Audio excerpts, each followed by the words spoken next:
Good afternoon. This is Jeff Scott. It's actually the 4th, and this is my top-down review for the week ending or beginning on Sunday, December 5th, depending on how you look at it. My name again is Jeffrey Scott, and my contact information right here, my email address is hgsidoc@gmail.com. I titled today, Markets Correct as Valuations Reset. If you don't believe this is about a resetting of growth valuations, look at SE. Look at, for example, Generac, GNRC. Look at AFRM, one of the big movers. And it has been brutal.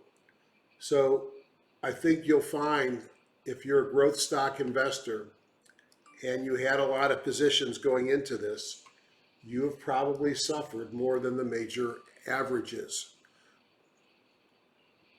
I welcome comments. I do this in 4K when I'm at home. I'm at home. So if you're watching this on YouTube and it's blurry, go to the lower right-hand corner. There's a gear. Click on it. If it doesn't give you an option to go to HD or higher, I would wait. If you really want to watch it and not wait for YouTube, then below the video in the remarks area, you will find a link to a video download.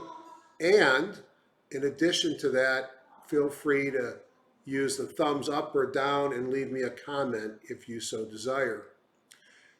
Disclaimer, this is for educational purposes only. Anything I say is in the spirit of education and should not be considered investment advice. I am a physician, not a broker. I am independent as of this moment, and that may change. I am not affiliated with any software vendor or trading company, and the tools I demonstrate are those that I use in my daily trading. I paid for the tools that I use. No one pays me to say good things about their tools, and trading involves risk, and you alone are solely responsible for any investment decisions you make. You will notice there is a change on this document.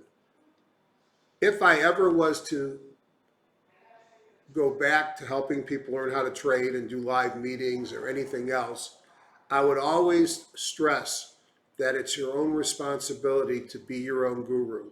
And I've gone out there and over the years, I've met some good ones and I've met some bad ones. The ones that get onto this wall, onto this slide, are the good ones.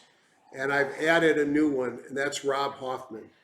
Now, Rob Hoffman has a company called BecomeABetterTrader.com.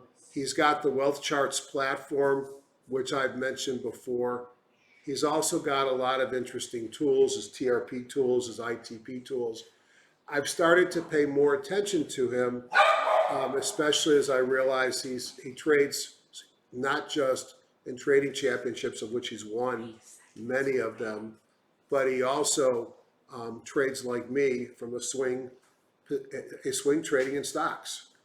He joins some of the people that have been most influential to me: John Person, Van Tharp, Woodward and Brown, Gil Morales, ultimately O'Neill Cancelim, my good friend George Lee, who we lost probably 2 years ago, and Sagar down here, and Roy Kelly with some cool tools as well. And then putting it all together, and who became his own guru, Mark Minervini, who just was his recent conference, I think 2 weekends ago. Why don't you do a timeout? All right. Those that know me know not only have I learned from and followed a lot of folks on my journey to be my own guru. I apologize for the dog. I can't help it. He's going crazy because my sister-in-law is here. I have a lot of programs that I use, but if I had to strip it down, and this list has changed, but this list was pretty consistent for the last 5 to 10 years. TradeStation, Thinkorswim, always. Now Wealth Charts takes up a couple monitors. I'll talk about Wealth Charts if I have time at the end, and I think I will because this is not going to be a lot of stocks to look at. Wealth 365 event is coming in January. I'm thinking it's a week after JP Morgan, so it must be like the January 17th or 18th. Trust me, there's only a couple ways that you want to buy this. One, you want to buy it at Wealth 365 and buy it on an annual basis.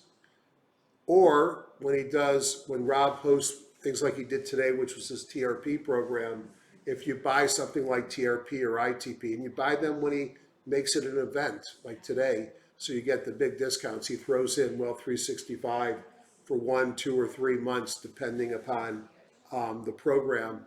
And then if you like it, you can continue it at a very fair low price, which is kind of the same price that I paid.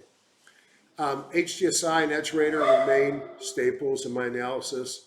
And then on as many of these platforms as I can, I use John Person's indicators. Of course, they're in TradeStation as a $4,000 add-on. They're in Thinkorswim, a skinny version for free. They are not in Wealth Charts. They're in HGSI for, I think, a $799 a year add-on.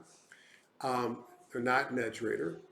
Q Tools, Sagar's great stuff, both his spreadsheets and his indicator and trading systems. Dr. K, whose tools in TradeStation and Thinkorswim. And it's important to know I'm never paid by any vendor when you buy something. Any fee that's ever offered to me so far, I tell them to give you as a discount.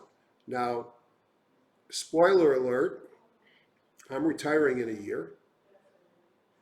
At least I'm retiring from my healthcare world. And I plan on going more aggressive on the trading and probably the trading education side.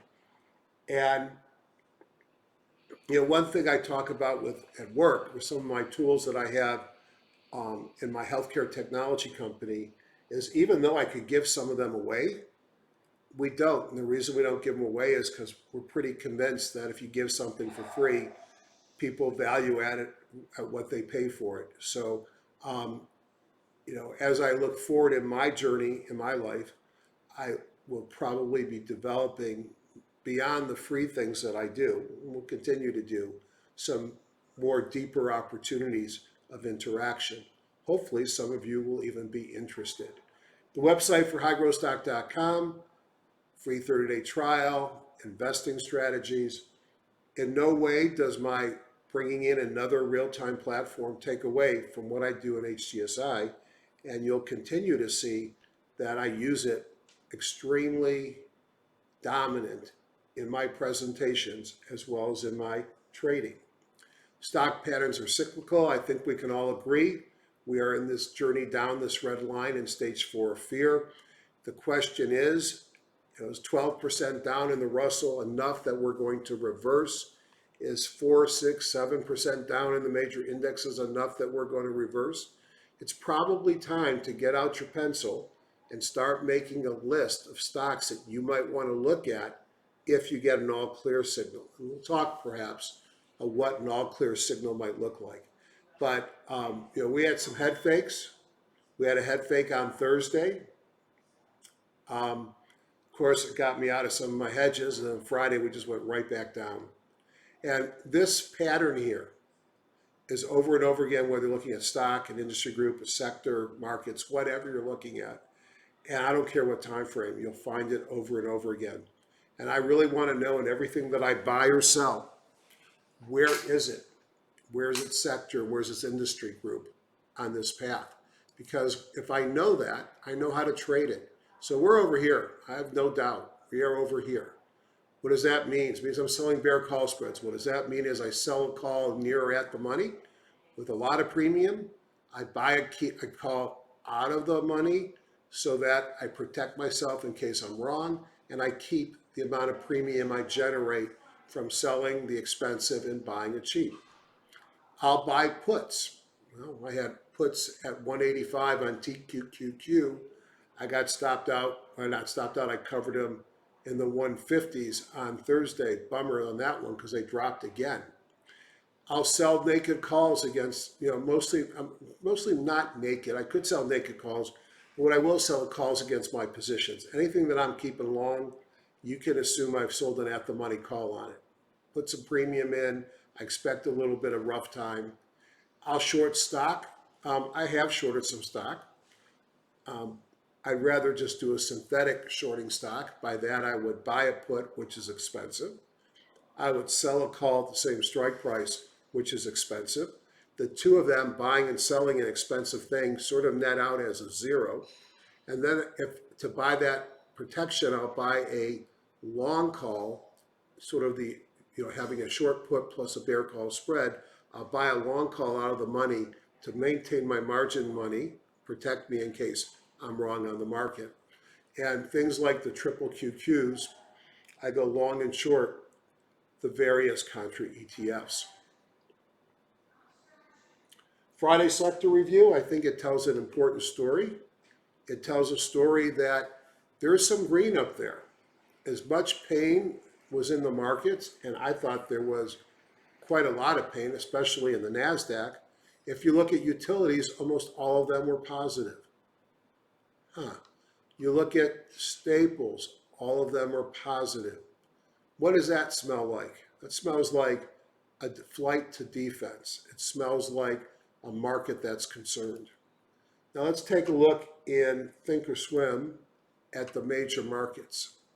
And one of the reasons why I use 4 or 5 different platforms here is not because I'm NASCAR, and I get sponsorship and I have decals all over my computers, God forbid.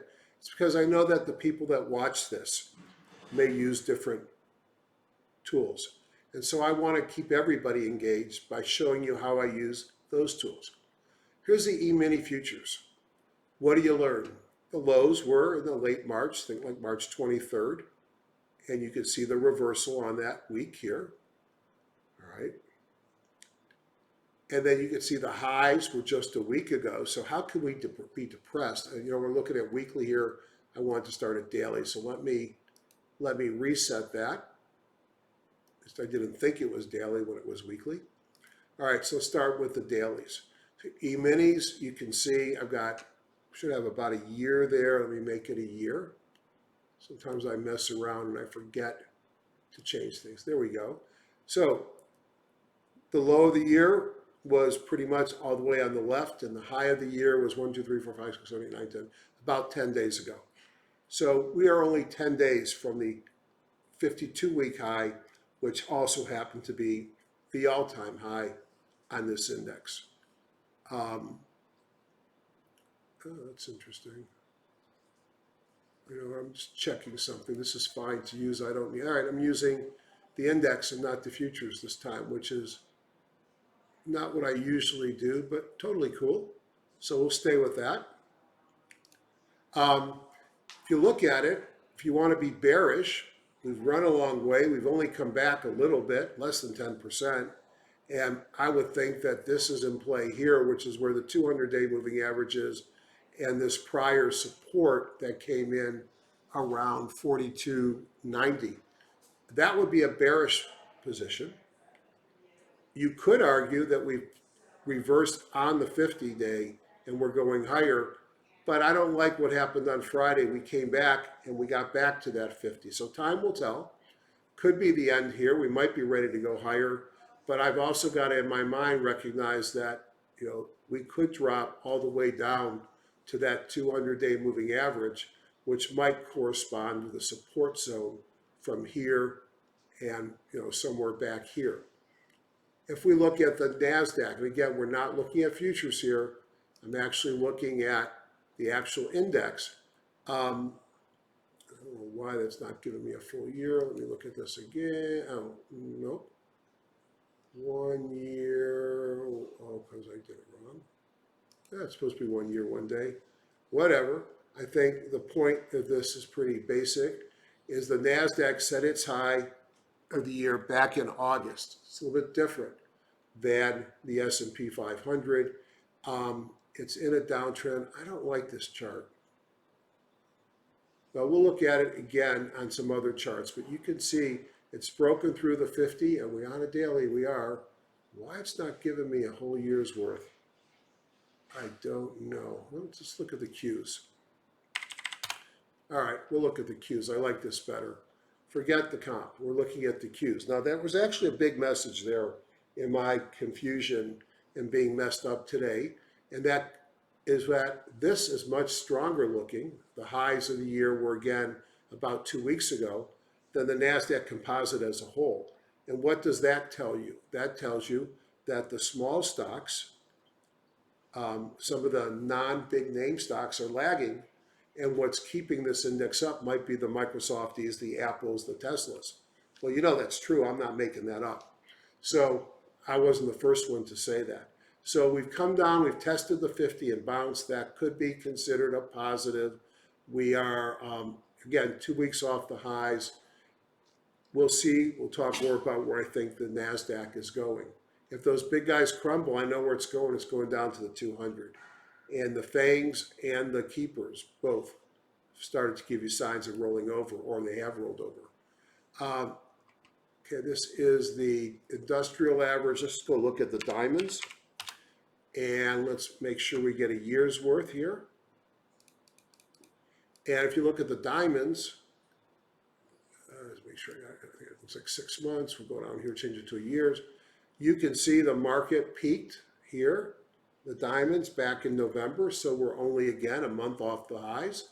They have dropped and pulled back all the way into these 200-day moving average. And notice the support that has happened 1, 2, 3 times.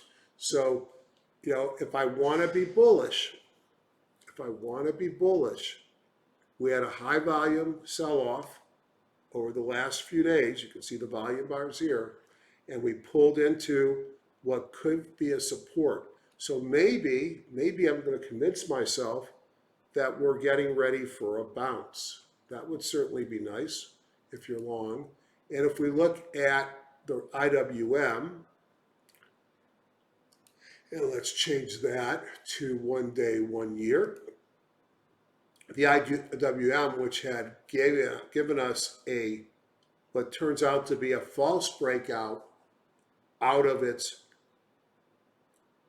10-month, 9-month channel, not only has it broken back into the channel, therefore the false breakout, but it's now coming down to approach, and certainly would be my target, the lower line of the parallel lines forming the essence of a Darvas box.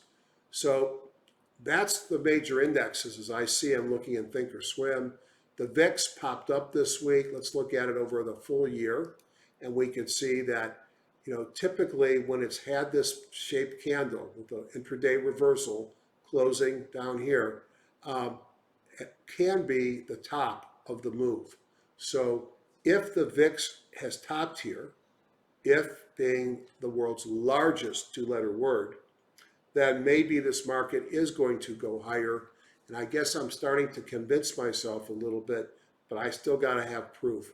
And then the thing that's probably killing my portfolio and why I got out of my small caps, and I'm sure you have as well, although I could have gotten out of them at much higher prices if I wasn't such a stiff-necked individual, is that the dollar is just on fire. And this is going to impact your precious metals. It's also going to impact on small caps. Flight to safety is probably what's going on here. Now, let's just look at these on the weekly side. I know normally I look at the futures, but I don't think the story is that much different, to be honest. So if I want to go here and flip this to weekly, 3-year weekly, it's going to make me do each of them. Okay, well, you know what? I'm going to not do that because I don't want to take up all that time. Let me see about the weekly futures here. Apologize for switching between index and futures, but it's much faster. When I look at the weekly, you can see the long runs off the March bottoms that we've had in the major indexes. And when you start to look at the pullbacks, they're modest pullbacks. We're still in a very modest pullback on the index, pulling down to the 17 weekly in the S&P futures, 17 weekly in the NASDAQ futures. 1 week ago for all-time highs on both of them, pulled down deeper to the 50 weekly on the YMs, the Dow futures. The break has been in the Russell futures. And then you could see if you step back and look at a year's worth of material, this is a very small bump in the VIX. And again, it's already got signs that it could have topped. It doesn't mean it can't go much higher. but I like that topping tail if I'm bullish. And the funny thing on the dollar, it's had a major run, but it's way off the annual highs, and it gave us a couple dojis at the end of the week, or the last 2 weeks. So maybe we could be getting near reversal time. Now, one of the reasons why I use the expected move charts is because it allows me to tell the story of what happened during the week in the markets. So let's look at the E-minis. So what's an expected move? Imagine on Monday, you have no idea if the market's going up or going down for the week. But you've got something inside your head saying, we're going to have a really big move. So what you might want to do is say, I'm going to buy a call at the money, and I'm going to buy a put at the money. And as long as the market moves a lot, I make money. Well, how much does the market have to move? Well, there's a market maker on the other side, and they're the smart money. And they're thinking, I want to price that at the money straddle so that odds are in my favor, meaning the market maker. When I look at data, not just what it's supposed to be, about 83% of the time, the trade will finish so that the market maker wins. So only 15, 17, 20% of the time will the individual investor win. So to me, those are tough trades to take. So you go in to think or swim, and you go into trade, and you pick, let's pick SPX, and you look for, let's see, the 10th, which would be a week, and it tells you right here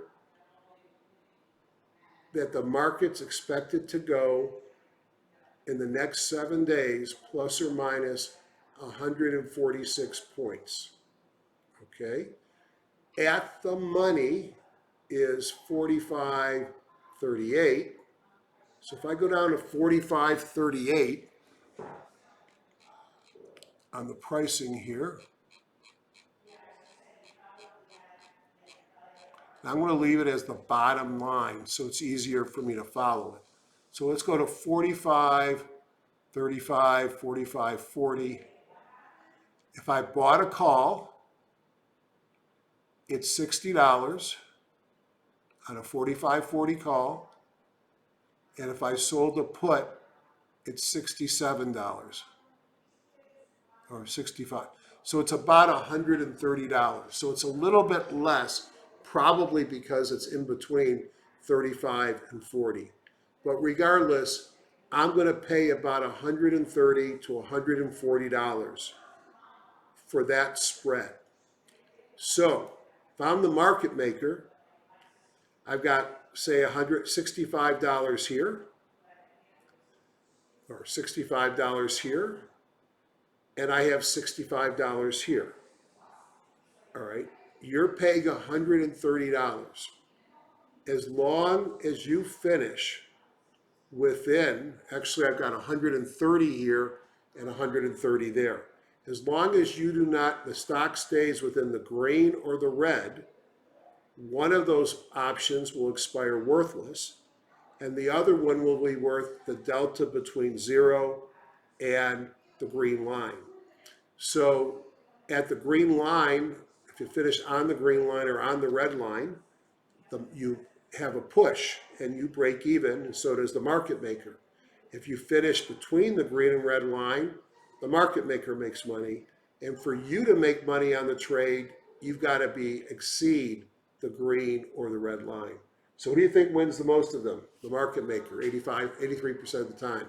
So what happened here's the expected move, a little bit less this past week. But what happened? Market on Monday, here's the opening. The white line is set on the close of the prior week. Market traded up, at least the S&P on Monday, reversed on Tuesday, traded below the open from Monday on Wednesday, reversed back to the midline on Thursday, which was the head fake, and sold off on Friday. Who made money on this trade? Market maker. Despite the angst and pain, The big stocks held up. Here is the NASDAQ. This is the NASDAQ 100, so it's the big guys. Same thing, Monday market traded up, almost to the green line.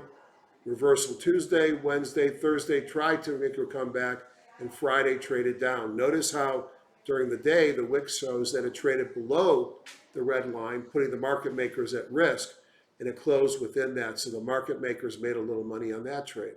All right. How about the Dow futures? The Dow futures had a big sell-off the prior Friday. Here's the open. Monday traded up, Tuesday, Wednesday down, Thursday back to break in, and Thursday closed down a bit. So the Dow really behaved better on the week than the NASDAQ, which closed near the bottom, and even better than the S&P, which was in between the two. And then lastly, we can look at the Russell. And on the Russell, again, a big sell-off the prior Friday, failed move on Monday, breakdown on Tuesday or Wednesday, a bounce off the expected move. Why? Because the market makers want to keep it above that price. Big move on Thursday that stopped me out of some things that I was protecting. And Friday, we gave most of it back. Who won? The market maker won. 83% of the time, the stock's going to behave. The index is going to stay within that range. Then we can look at the VIX. The VIX volatility actually dropped out of the range on Monday, traded above the range on Friday, and both of those happening the same week is not a common occurrence. And it finished in the range. The market makers won again. And the dollar, as Don Kaufman, who sort of popularized the expected move, would say massively unchanged on the week, finishing where it opened, hence a doji. The prior week finishing right where it opened, so 2 dojis in a row. So the expected moves just tell me that the recovery day on Thursday and sell off on Friday, and that the money makers, like they always do, made all the money. I kept these things on long enough. It's probably time to dump them. I think the message is clear. Where we were is not where we're at. We've broken below support, whether I look at the spiders, the Qs, the diamonds, and then the one thing that I guess is still in support but had a failed breakout is the IWM. I always like to go inside the internals and understand what's driving this market. Well, rates rocketed lower this week. And if you want to see some good looking charts, there's not many. Look at home builders. AD lines, whoopsie daisy. I'm going to change that to say, and indices fall. We have no real discordance, no real divergence. The AD lines and the indexes on the large and the small stocks are in the same direction. And you can see the NYSE in white. You can see the spiders, the Qs, the IWM, the diamonds, and the transports all trading down. And the one line going up is bonds because, hey, rates dropped. Now, breadth weakens. And I'm seeing signs potentially of a reversal on short-term indicators. We've had a correction, if you consider correction 10%, 8 to 10% on the Russell. We barely have dropped on the other major indexes, the NASDAQ, Dow, at least NASDAQ 100, I guess NASDAQ Composite, the Dow, NASDAQ 100, the Dow, or the spiders. So is this it? Are we ready to rock and roll into the end of the year? Could be, could be. Look at how we've fallen on stocks above the 200, stocks above the 400. And you could see, looking to the left, there's plenty of times where markets reversed at this level. Now, this is one of Q's best tools. It's a breadth indicator, and I can look at on the Dow, the NASDAQ, S&P 1500, excuse me, SP 1500, S&P 500. So what do you see? The yellow line shows you the percentage of stocks in these indexes above the 50. Well, the best is in the big stocks of the NASDAQ 100, but pretty much they've all rolled over. The white shows the number of stocks above the 200. They've rolled over. And then the orange shows a number of stocks above where the 50 is above the 200, and that's come down from its highs. So that shows you some of the weakness and breadth. If you look down here, you see this big AD line to negativity occurring last week and the bright red there. You could see that the up-down volume for most cases shifted to the downside. You could see the new high, new lows were growing the number of new lows in red as the number of new highs go away. And then over here, you see these red dots. We had 2 days ago, Wednesday, we had 1, 2, 3, 4 red dots. Actually, this was Tuesday. Wednesday, 3 red dots, and those represent distribution on these major indexes. We actually had a green dot on Thursday and no dots on Friday. Other things that I see here, small cap in blue versus large caps. Large caps are winning. And growth in purple versus value. Value has done better over the last couple of days, but over the longer period of time, growth is still in the upper part. So the last couple of days, value and large caps were leading the market. 3-month new high, new low, we actually bounced. This is where we were a week ago. We bounced up here. And again, if you look at all the points that ended down here, these are when the Ian's buckets have stopped moving one way, where the percentage of stocks that have fallen starts to reverse. So we clearly could be in the midst of an early reversal. Time will tell. Now this bothers me. The daily McClellan, I have a yellow line here where so many of these pullbacks to the 50 reversed on the McClellan oscillator. Okay, this time we broke right through it. In fact, we got down to the lines that we saw in the 2020. Now notice this here might look a lot like this here. This here is the beginning of the sell-off. That bothers me some. So I've got some positive feelings when I look at imminent reversal on some of my breadth indicators. But is this a good sign that we're bouncing here? Or is this going to be a more complex pattern? We have to watch that. And notice on the summation index, you saw no bounce. Weekly, the same pattern. In fact, it looks like I screwed up. It's the same chart. Oh, well, never mind. This is I used the daily chart both times. Well, the weekly would show the same thing. Buckets. Here's why I took some stuff off on Wednesday of my shorts. We had 50% of the stocks in the S&P 1500 were trading below their lower Bollinger Band.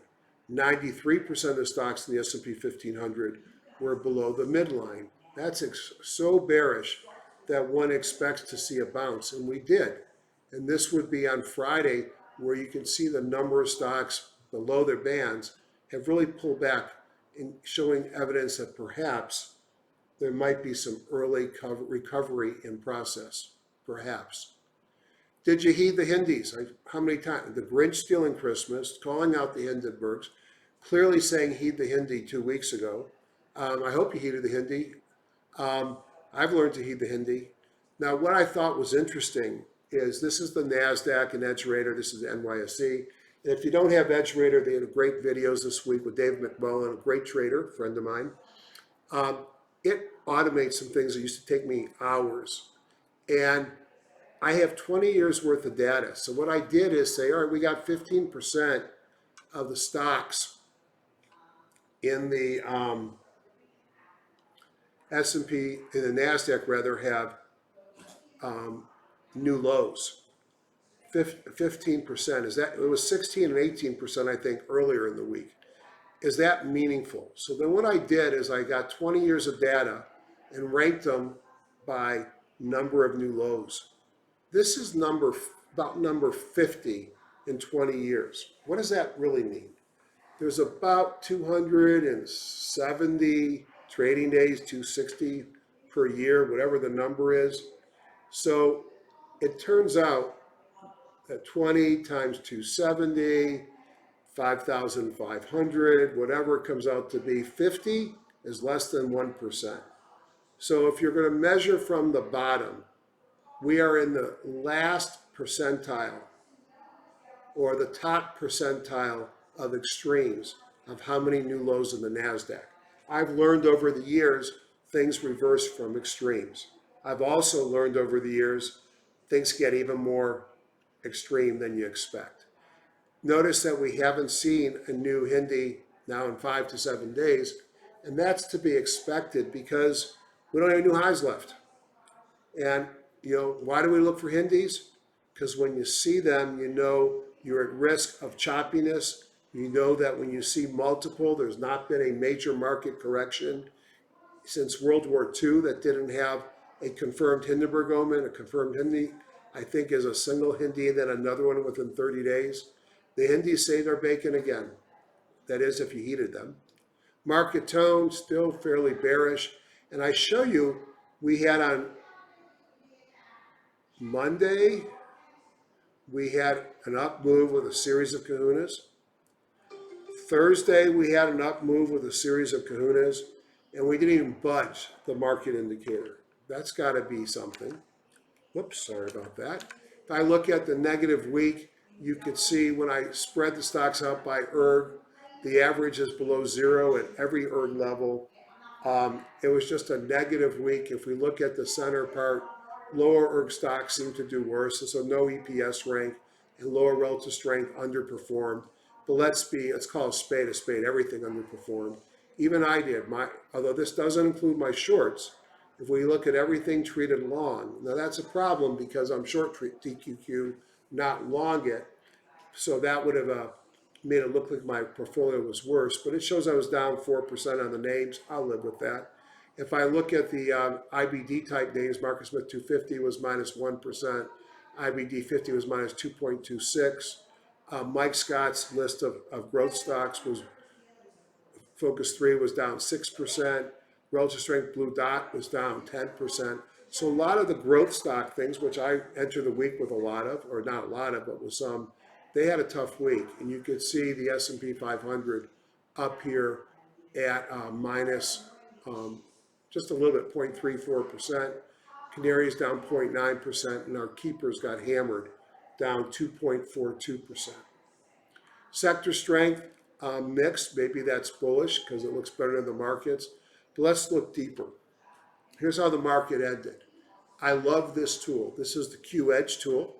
This shows me on the top line 1 day, 2 days, 5 days, 10 days, and a month, how many sectors were positive. You can see over a month, all sectors are down.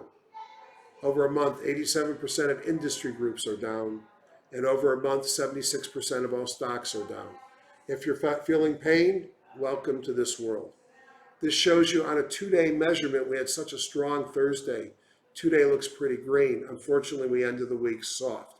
Now, I don't know how many people, well, I know I've created a little controversy because all of a sudden I start talking about this and Ian's buckets and Edge Raider pictures start showing up on the HGSI forum. My answer is great. I want more conversation there. I'd love to see more discussion. I'm not moving away from HGSI and Edge Raider. Don't get scared. Just Edge does this for me real time. Every day that I'm in the market, I can sit at my computer and I can watch what's going on with these tools. And we saw 50%, 55% early in the week below, and that tells you something. As we see, these are the same types of numbers we saw from the buckets in HGSI and Edge Raider, because they better be, they're the same thing. You could see over 5 days, only one sector was positive, over 10, only one, and you could see over the last 2 days, 2 positive on Friday, and over the last 2 days, again, Thursday was so strong, 10 were positive. Is this the beginning of a change? Who knows? It's 1 day or 2 days, as this may be. Let's see what happens next week. Now, again, I'm not trying to create controversy where people think I don't love George and HGSI or Edge Raider anymore. It's all irrelevant. I have lots of platforms. Those are the ones that I use all the time. But I think this Edge tool gives me value. Unfortunately, he's got to find a way, he being Sagar, to power it with something that we already have because Metastock's too much money. And here we were. When I saw this real time shooting up here, I knew it was time to start thinking about covering some of my shorts. Now, it was premature. 90% of the stocks were below their midline. over 50% of the stocks, and this was a couple days back. You can see the date and time up there, but this was a signal to me. How valuable is that signal real time? More valuable to me than a trend and a tricks and all those things that I don't understand. Looking deeper into Edge, we can see on Friday, utilities and staples led. No surprise, I showed you that on the sector report and trade station. These were the leading industry groups within those sectors. What would you call these? Defensive. These were the three stocks, ENR, EA, and AMCX. Frankly, they're all beaten down. They all look like they're ready to bounce, but they're not exactly high growth stocks breaking out to new highs. Canaries in the coal mine broke down but stopped at the 50. It'd be interesting to see if it holds. Keepers are done. When you break below the 17, you start getting concerned. When you break below the 50, they're done. What does that tell me? It tells me that unless they rapidly get better, this is a sign that the overall general market may still have some weakness. I'm going to watch it. Now, I also know that these are some great names in here, and if there's even a small bear rally, and bear rallies can be ferocious, this thing may recover. Know your news and earnings. It's a mixed week. Monday's quiet. As we go through the week, we got some productivity. We got some trade deficits, job openings, the jolts. We've got jobless claims continuous on Thursday. We got some economic readings throughout the week. Still a lot of earnings this week. You can see them listed here. And as I like to say, it's a judgment call to hold stocks over earnings dates. It's bad judgment to not know when your stock's earnings date is scheduled. Markets trade down most of the week. I guess Monday was up, and there was a big respite for me on Thursday. Major DICs finished the week uninspiring. NASDAQ was down 1.9, NASDAQ 0.8, Dow 0.02. On the week, they lost respectively 2.6, 1.2, and 0.9. Small caps down 2.1 on Friday, down 3.9 on the week. Markets continue to flash oversold conditions, but as we know, oversold markets can get much more oversold. Based upon the number of new highs, the NASDAQ has reached the 50th most new lows since 2001, or 0.9% or less than the first percentile of misery. Growth stocks fared worse as the markets appear to be repricing growth. One of the best stocks of the past year was AFRM. It dropped 40% in less than a month. Scott Majors, no big deal. I just took some of the ETFs that I think are define the markets that I trade, and I asked the question, how off their 52 weeks high are they today? The things that stand out, the dollar's at its 52-week high. The bonds are only off 3.9%. But if you start the spiders at 4.2, the Dow at 5.3, the NASDAQ at 6.3 are currently in what I would consider garden variety corrections, small corrections. Gold is 9% off its highs. It's been weak for a while. I'm more bothered by 10% on FANG, 12.2 on the Russell. That's a pretty big drop. If you're an IBD 50 fan, the IBD 50 ETF, which is actually a managed ETF and not static, is down 15%. As I mentioned, I like to trade the triple Qs when I think the market's going to roll over, and they're down 18.2%. Now, SQQQ is another way to play weakness in the Qs. It's actually, but it's 62% off its high.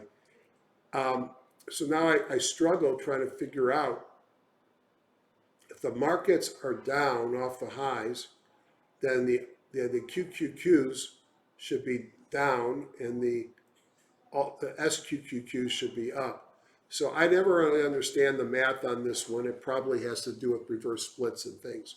Bottom line is the big guys are not that bad. The little stocks are much worse. And small cap growth, as demonstrated in the IBD 50, are getting hammered. Your portfolio may be underperforming. And I think it's probably because if you follow me, you own some small cap growth. I got faked out of some of my hedges, as I said. I still got my big puts on. Those 3,600 Amazon puts make me feel good every day when I see 3,300. I'm writing calls against those, keep lowering the strike price and taking more money. We could see it end this week for the correction, or perhaps Santa's not coming this year. I don't know. Either way, there's no reason to jump into the markets with substantial new money. Substantial is the word, until we see an IBD follow-through day or perhaps a Eureka or two on HGSI. Cash will be king when this market reverses. It always does. And I'd rather be a little late than too early. For now, I will do short-term trading. I don't plan on entering any major long-term positions. And I'll be keen to see a reversal to take advantage of. Well, that took a lot longer than I ever would have imagined, so I apologize for that. And what that probably means is this is going to go long. Very quickly in TradeStation, well, this is actually kind of cute. In HGSI, they don't do automatic trend lines. That would be a feature that I would want. Now, I can do that in TradeStation. I can also do it in wealth charts. Here are automatic trend lines that are looking to the left, even though the chart, I'm not looking there on the chart, but they're looking to the left, and you can see the validity or not of these trend lines. So some targets could be mediated by moving averages. I also think they can be mediated by trend lines. If these trend lines are where support is, again, we have potential further to go on the spiders and the Qs. The diamonds seem to be reversing off a trend line, and the IWN has actually just sold off so much more. Yeah. Except for the bottom of the Darvis box and the fact they're going to stop falling sometime, they sort of look like a falling knife to me. We don't have to worry at this point of the game, and I'll just look at the NASDAQ, about our high jump bar, and you can see the high jump bar is 21%, so who cares? Now, it's interesting, the high jump bar can get almost down to zero. Here, the high jump bar was minus 80. So it could get as low as minus 100 when it gave us a signal it was going to reverse. I want to point this out and show that the longer term weeklies have now got a person sell signal as well. And we got red bars there. I am not expecting, I would love to see a recovery, and I'd love to be able to go play long again. But I kept some of my hedges and shorts back on Friday, because although this market's going to bounce eventually, we were still down 300 points on the NASDAQ on Friday. Let's look at HGSI. Spiders, this is the year. You can see if you want to be bullish, you got some support here at the 50. Yeah, I could draw my own trend lines. It's not that hard. I just don't want to. I'm lazy. Don't tell that to my son, because I'm always yelling at him. He's lazy. I mean, there's probably some trend line that goes around here. And then I may open this up and see, not far from where I'm at right now. So I've got the 50-day, I got the dash, the 100-day, and I've got trend line support. So theoretically, we're very close to a reversal. We may have already reversed on the S&P. Not to say, so let's look at Ian's old adage, high, low, medium road. High road to me will go with the argument of we've already bottomed and we're going higher to new highs. Now that's never a straight line. It usually will look up and down type of a thing, but that's possible. What's the bear case? Bear case is that 200-day moving average is in play. And no one says, and no one guarantees that that would actually stop us from falling further.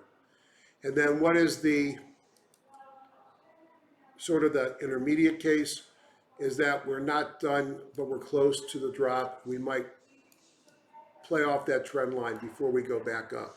So I have to be prepared for those, and only one of those wants me to be long right now. The other two, I can sit back. So I'm going to wait and see what happens. But that's how I'm looking at the S&P. Dow Jones Industrial Average, sitting on the 200. There's probably some trend line support in this area. We're just above it. All right.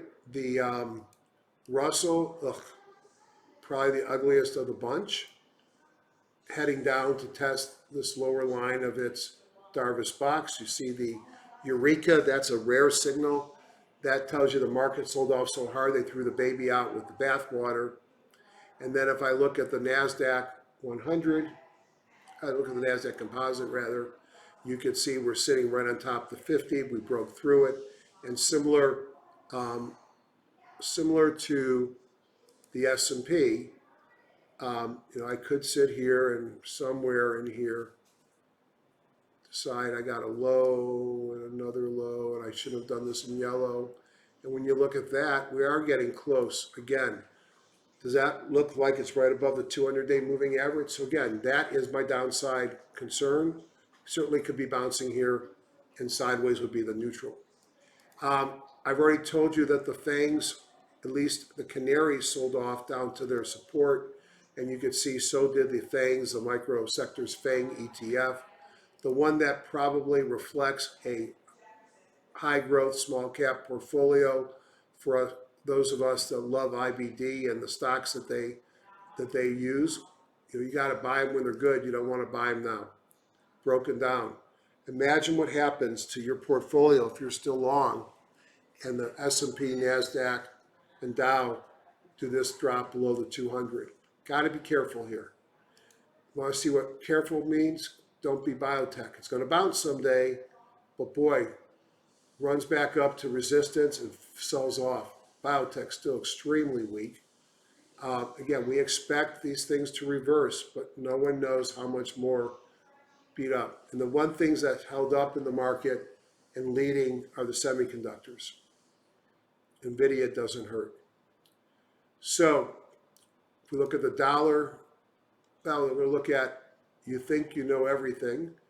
A lot of us, myself included, respect Cathie Wood. And in a bull market, boy, did she do amazing. You can see the weekly run up here.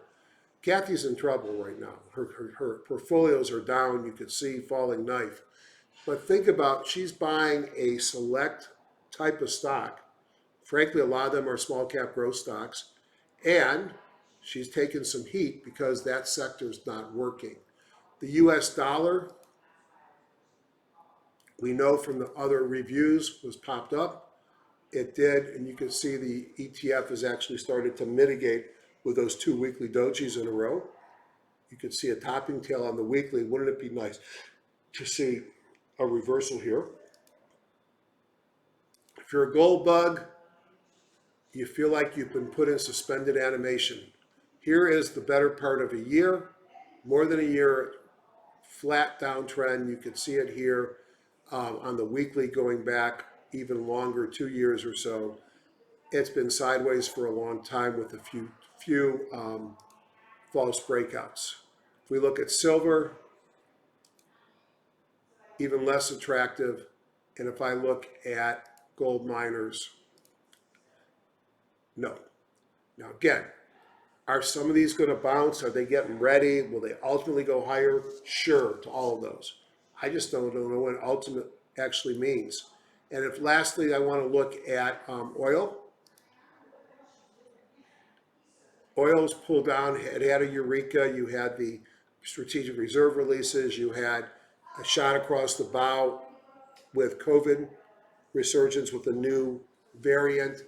The airlines, the travel, that led to a sell-off in oil. If oil is going to bounce, this is a pretty good spot, I think, to see a bounce. Let's look at the VIX through the eyes of the VXX. I play this from time to time.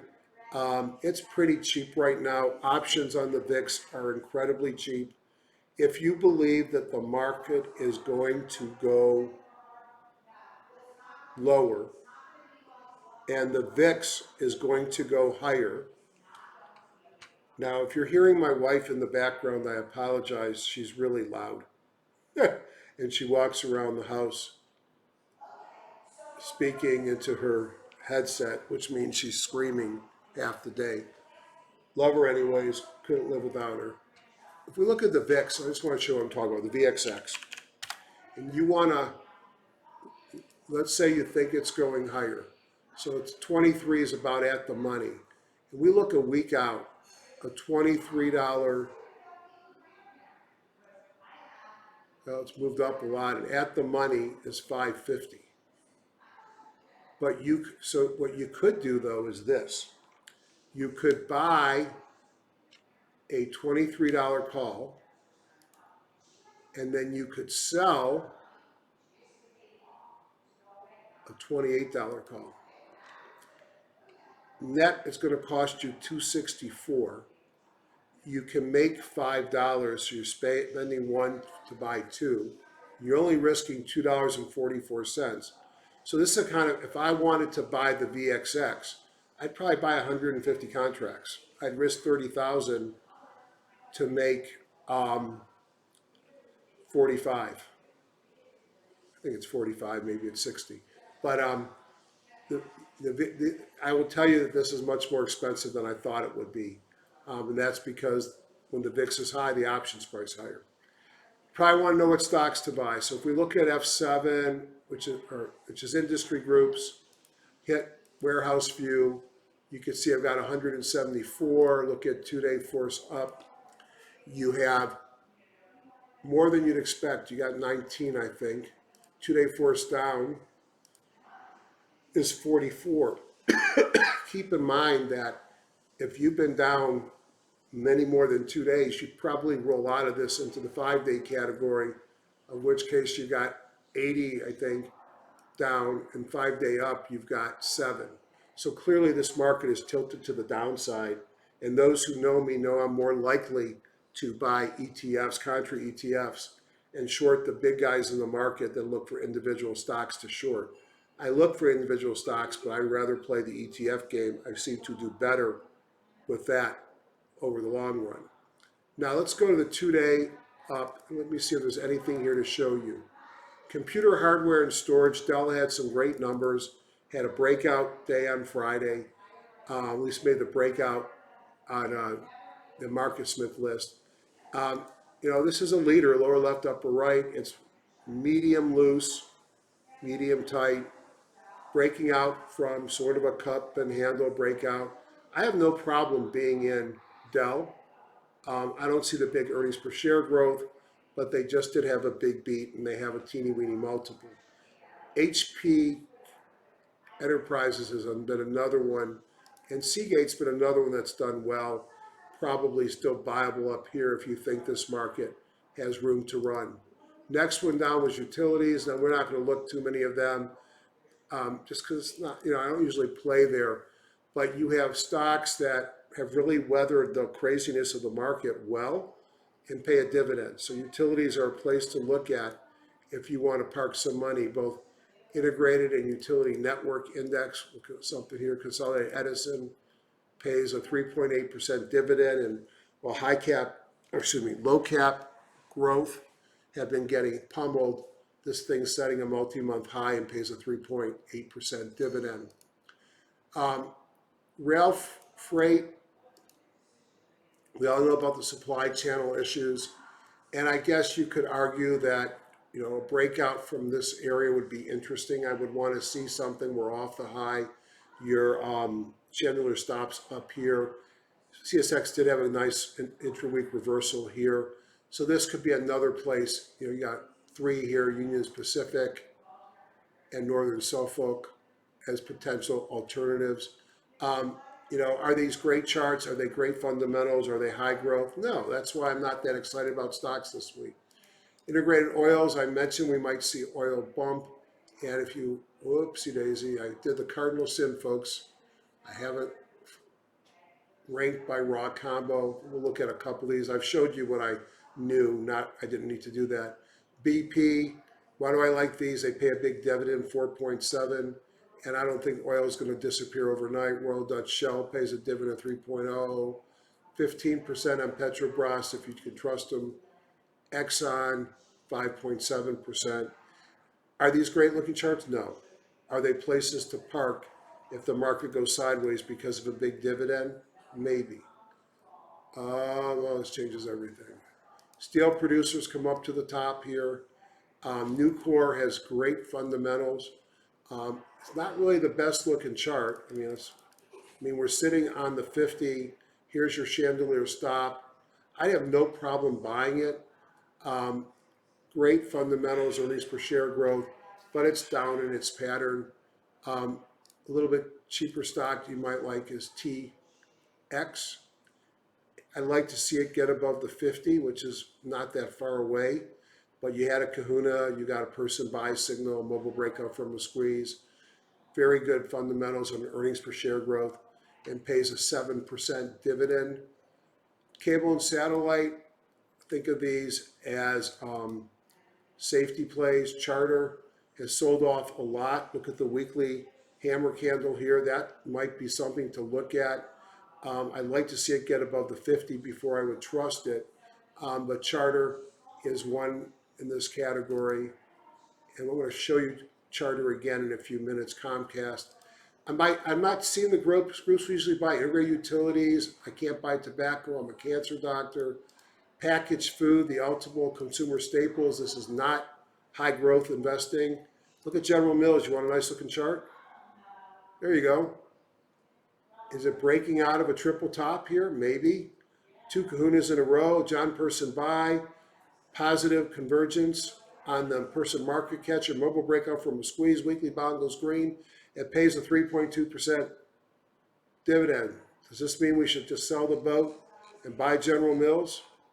No, I don't know. Probably not, but maybe if you want to park some money and generate some income. I don't know how long it's before this market rolls up. General Mills looks interesting. Large pharma, God, I still love Pfizer here. I don't know what happened with the earnings calculation because I can assure you it's not dropping down to 3 cents. I think what they're doing is they're separating their biotech partnership revenue and income on their COVID vaccine from the rest of the company. But you know what? They can do that all they want. They're going to have to spend that COVID money, and they're going to spend it on buying small companies with innovative products, and they're going to spend it on R&D. They're going to spend it on retaining and bringing in great talent. Look at the revenue. I think Pfizer may be the big winner long term from COVID, even more so than BioNTech and Moderna, who have crazy market caps. The Pfizer market cap is $300 billion. And I don't have a problem with that if you see the breadth of their portfolio. When you go down the list, BMS doesn't look very good down in the lower right. Sanofi Aventis, I'm going alphabetical. Let me go BMS. So here's Pfizer, here's BMS, here's J&J. Pfizer looks so much better. Again, I'm not seeing a lot to like here. Airlines, be my guest. I'm still not convinced. I mean, this is not a stock in an uptrend. It's a broken stock. Is it eventually going to bounce from somewhere? Absolutely. Do you have a lower low here and a less lower Person market catcher so you've got bullish convergence? Sure you do, and a big reversal on the weekly. I just have been whipsawed on these airlines so much, it's hard for me to buy charts that look this way. So I don't buy JetBlue at 12. I don't get into 17 and heading north. I'll feel better buying it in an uptrend than I will buying it down here.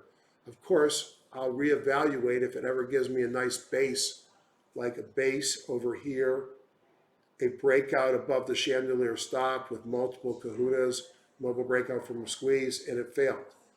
This is why I'm very careful right now. Mass merchants made it to the list. You know, these have been some good performers. Walmart is the first one ranked, but look, it's below its 200. It's a sideways performer. Is someday it going to be great again?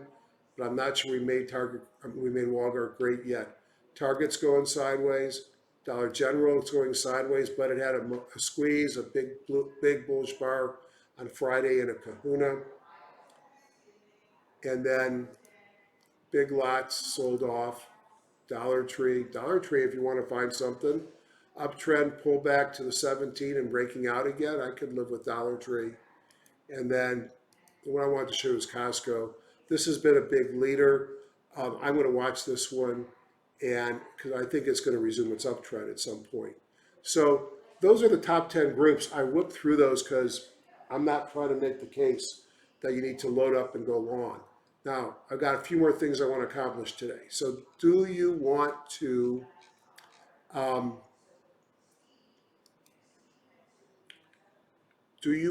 see a buy list? Yes, but be very careful with this because there's a lot of there's a lot of things here that are not ready yet, but things that to me are looking interesting.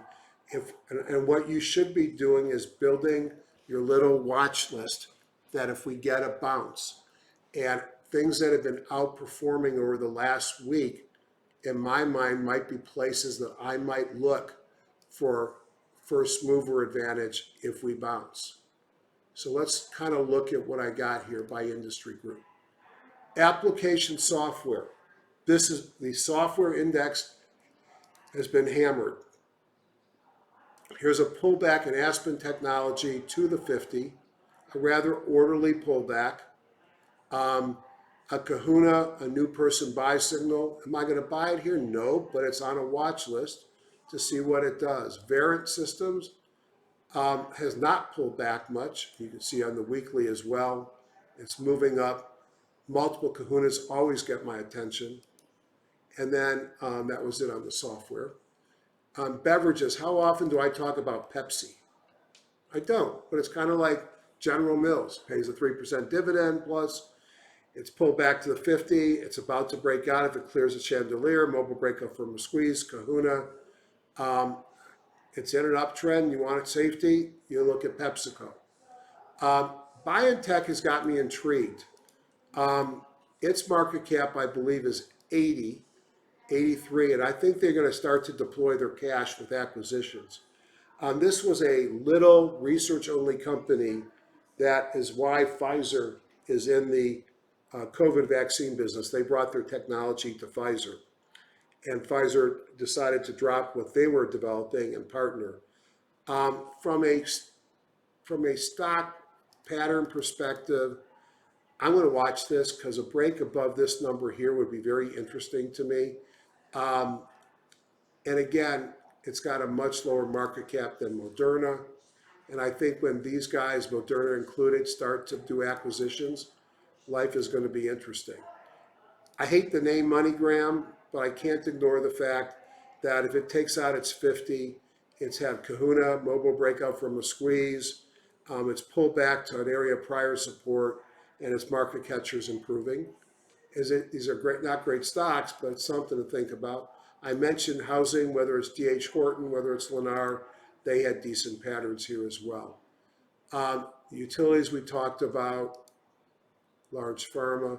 And then, you know, if you want to buy something with really cheap options that could give you a move, what about Star Bulk Carriers?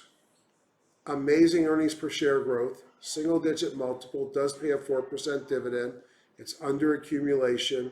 It's in an uptrend, went sideways, and it just broke out above its 50 this week. I think Star Bulk looks interesting. So these are the ones that I'm going to have. And when I say I'm going to have them, what does that mean? It means if you were to go into market, to Thinkorswim, into Market Watch, you're going to see those stocks listed here. And then I have a number of, here's unusual volume I might be looking for. This is a clone imitation of Vantage Point that we created, which gives us the similar signals as Vantage Point. This is a multi-time frame bullish move indicator by kahunas. High closed dojis, low closed dojis, pocket pivots, Bible gap ups. Then I got the famous Laguerre RSI, green is a bullish, Dr. K stochastics. And then when you see the green one, it means I have at least an 8% seasonality in either 20, 40, or 60 days. So it looks like there might be good seasonality for big lots. I can look at the chart, and it doesn't look like much, but you do have this run right up here, a bullish run coming in the seasonality side. I'm not talking seasonality yet. I'm going to mention it in a few minutes. So that would be my buy watch list. My conviction to buy anything right now is uber low. So I've been doing homework. What's homework? Well, I'm not the only one on this call that probably owns some seasonality programs. So I've now built my calendar for 2022. Robert Minkowski's son made it a macro for me tied to this calendar in the past. And I hit a button and it's going to populate Outlook. And I just got to figure out how to offset the dates by 2 weeks. So it populates 2 weeks before the entry date. But I literally have taken my seasonality trades of the year, the symbol, the entry, the exit, the number of days in the trade, the winning percentage, win-loss years, and of course, 10 years for me means more to me than 6 or 7 years. The profit percent, I don't pay much attention to the rating except for ranking from top to bottom. So I will start to look at stocks. I look at, let's for example, Tandem. If you look at it from a, didn't make the breakdown yet, but remember we looked at a top-down view. Tandem is one of my large holdings, and you could see Tandem is setting up here. It's got to get above its chandelier stops, but it took out its 50, had a pocket pivot in Kahuna, and looks kind of interesting. Technicals trump seasonality. So I will look at it by date. I can look at it by symbol. Everybody knows me that I love the Netflix trade in January. So I could wait for it to pop up on the calendar, but I bet you if I go down here, I'm going to find Netflix somewhere. And somewhere over the rainbow, there it is. Buy it on the 21st, sell it on the 4th. It's up 15 out of 17 years. Average move of 15.66%. So I do it by alphabet. I do it by date. How about by that rating? This is the rating. I won't name the program that gives the rating because that might be giving away proprietary information. So I've ranked them over the year, and it turns out Tandem looks pretty good right now.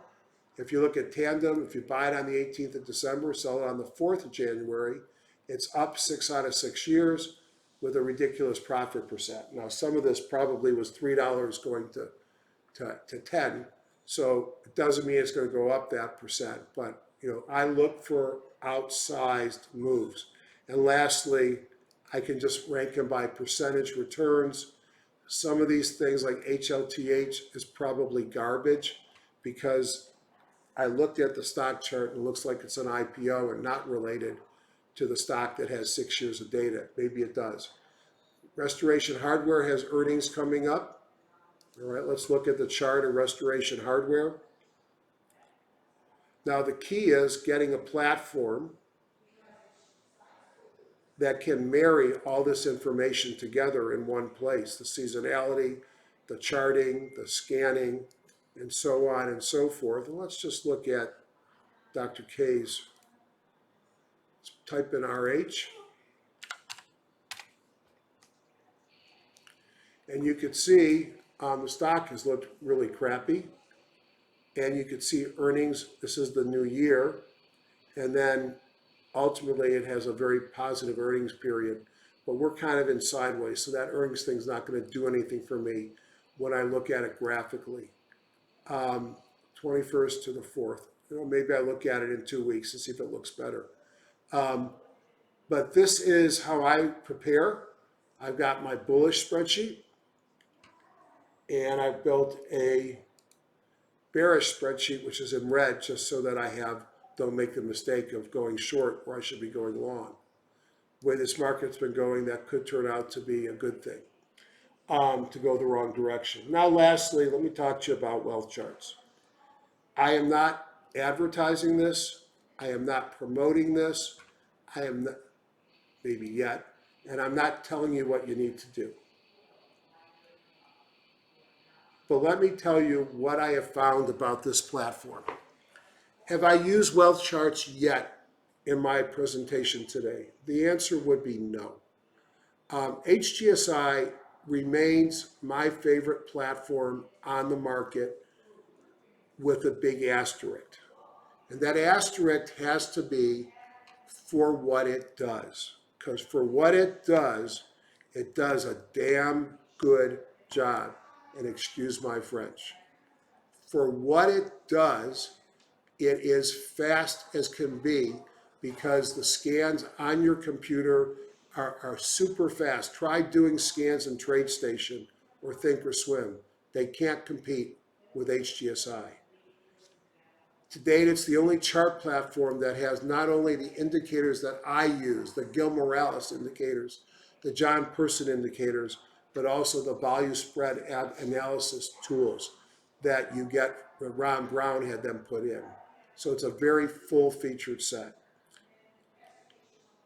You see how I use it. I use it for market timing purposes.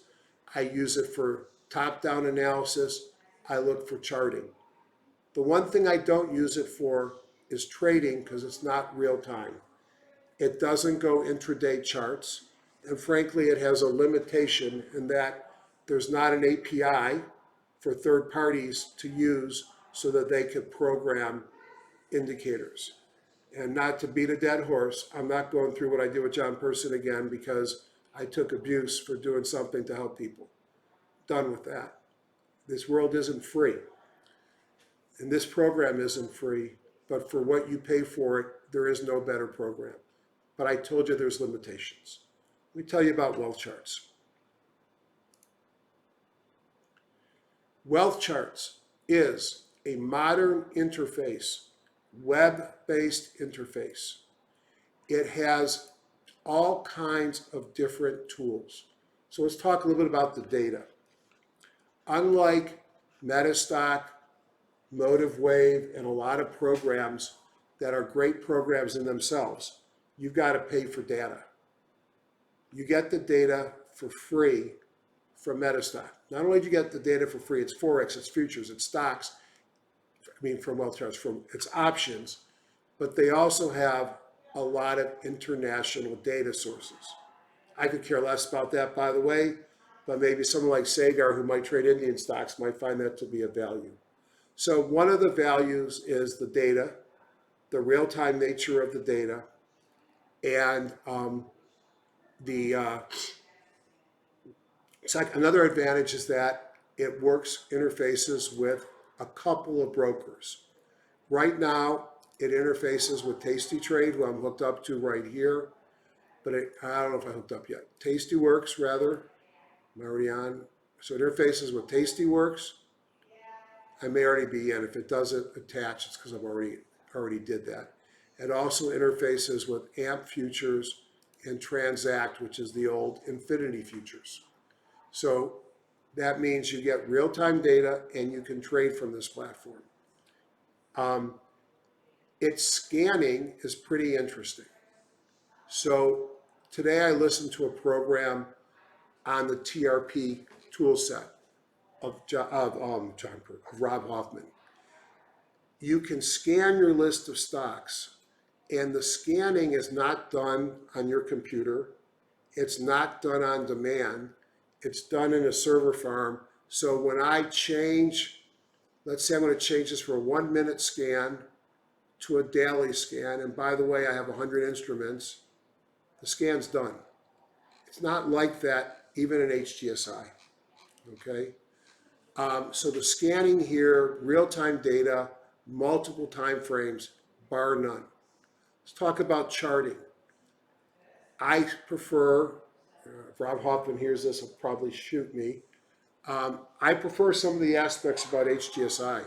It's very easy for me to manipulate it and use it. Now, reality is I've been using HGSI since the day it was born. HGSI has great indicators. Wealth charts comes with the founder indicators, which is your basic set, Bollinger Bands and things like that. There's a few things that I never heard of before. Bianchi, multi-time frame, that's one of his friends. He's a international trader, Rob Hoffman's friends. You got, I think, what's his name? The guy that does the VWAP, Brian Shannon, has his VWAP in here with his name on it.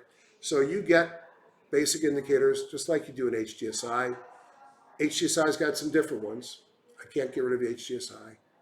I don't play with the mathematical oscillators, but smart programmers could probably figure out how to do things with that. Then they have what's called premium indicators, where people might put in some of the indicators that they sell to other places. If you look up Alex Cole Go No Go, you'll find that he sells a series of indicators. He gives them away for free, at least the trend, which is everything in this box up here, within wealth charts. So the premium indicators, sort of looks like Rob's model is he'll sell your indicators into the platform, but you give something away for free as part of that relationship, and you do some of the education. More to follow on that. But you can see the various premium indicators from people that you may hear from or get things in the emails from. Now, reality is, if I was an indicator guy and I sold packages for $5,000 a year, am I giving you my best stuff for free? No, you know that. Under the indicator marketplace is where they sell their premium stuff. ITP is one of Rob's programs that I own.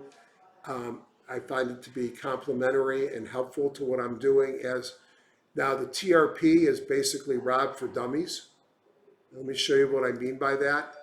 Let's look at the TRP scanner here, and let's make sure we're on daily, and let's look for new daily signals on TRP. You might notice that two of the stocks that I talked about, Charter and Pepsi, are new bullish signals in TRP. What does TRP do for you? I love this. I'll show you. Let's take, this is Pepsi. Remember I said Pepsi would be on my buy watch list? Boring, but it would be on my buy watch list. Forget the indicator dots. You'll have to get educated for that. This blue dot here was a fresh buy signal. This line here is your stop. Here's your first target, and here's your second target. That's Pepsi, which is one of the ones that I was interested in. Why is it for dummies? Because all you gotta do is run that scan, see what comes to the top of new buys. See if we can get Charter, CHTR. Yeah, Tastyworks is already on, that's why it's showing up there. And here's Charter, new buy. Here is your stop, your target 1, your target 2. So if you're able to be watching during the day when these signals occur, can you do something about that? Now, is it perfect? Nah. I talked with Rob on the phone. I want these to occur intraday. I don't want to wait to the end of the day. The argument is that the signal can go away. But this is, to me, and I hate to say trading for dummies, he calls it his trader's rescue plan. He did a 3-hour program about that today. You know what? It works. I think this is an interesting platform. It is complementary to what I do. I own the TRP indicators. I own the ITP indicators and scanner. Again, more tools to find stocks. He has a number of other things. Let me just go to Wealth Scanner. He has a vehicle, and I wish I could, let me see if I can make this dark, if it'll be easier to see for you. I'm the first to say I have no idea what he's doing. Okay, I tell that to him all the time. He uses this thing called an algo score. And you can set parameters. Does time frames matter to you? It doesn't matter to me, since I wouldn't care about anything less than 15 minutes, maybe an hour and 4 hours, and then daily, weekly, and monthly. So it's going to calculate a score based upon market performance on those parameters. And here in the S&P 500, I might look at some of the top performers. So this is different. It's not tied to indicators in the charting platform, but this is another way of looking to find the best stocks in the market right now. And he's using his proprietary algo tool. And I could look for longs, I could look for shorts. So we've got scanning or radar screen, because to me, this is more like radar screen than scanning. But the fact is I can drop down whatever watch list I want to look at, and you'll see I'm going to watch the Russell 3000. This should take forever. It's 3,000 stocks. Done. It's because of the server basis. It blows my mind how fast it is compared to the legacy trade stations, Thinkorswims, and Metastocks. So I think this program has a ton of value. Other things that I like about it, people can share their layouts. Now I own all of Ziad's indicators that he used, so he shares his different layouts that he does in his chat room so I could trade along. They have this thing here which is called the Wealth Thoughts, where you could Identify people that you think are smart. Imagine if Mike Scott, Dave Steckler, yeah, even Dave Minkowski, were posting charts that they thought looked good and that they wanted to do an action on. They actually have a place on a real-time basis where they can put them in there, and then you could actually open up this chart and follow what price does after they make their decisions. So there's so much here complementary to HGSI. I see value beyond what I get in TradeStation or Thinkorswim. I had a number of people ask me to talk about this. That's why I'm doing it. I'm independent for now of everything, including HGSI and wealth charts. I use them. I pay for them. I like them. Have a great week. Remember, before I say goodbye, I want to just go, let's use wealth charts. Let me get into chart here. And I want to get a plain chart. So I'm going to add a new chart. I'm going to add it right here. I'm not going to put anything in it. I'm going to make it the spiders. I'm going to enlarge it here. I'm going to bring in some data. I'm going to make it daily, not minute or hourly. And I want to go back here. I want to get me to March 23rd of 2000. Let's see.